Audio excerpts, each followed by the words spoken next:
One of the things people do before Pesach, besides the cleaning and koshering, is also buying a lot of new utensils. We need to know that the Torah tells us when you buy something new, you'll have to dip it in the mikveh. When? It has to be something that's used to eat with.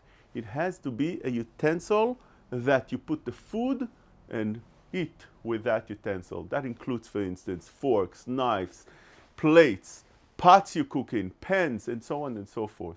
All these things you'll have to dip in a mikveh before you can use it, but only if it's made out of metal or it's made out of glass.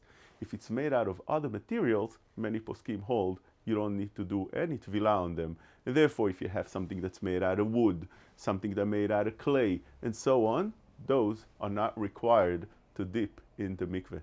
What's the beautiful idea over here? The Torah tells us not only the food needs to be kosher, but also the utensils need to be kosher. When you buy it from a goy, in order to bring it to Kedushat Israel, to the holiness of Am Israel, you'll take that to the mikveh and you elevate it to Kedushat Israel.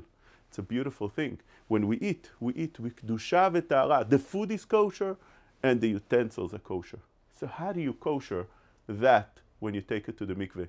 One of the very first things you need to know is that it's not allowed to have any chatzitza on it, which means if you have anything else besides the utensils itself, that's not a good tevilah. For example, if you have a sticker on it, you'll have to remove it. If you have some dirt on it, you'll have to remove it. Before dipping, make sure it's clean.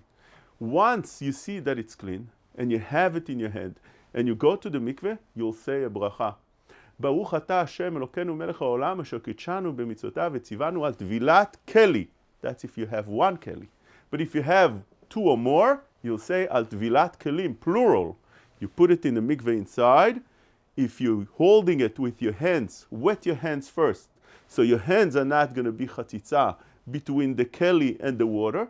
You put it inside, take it out, and that keli is ready to be used.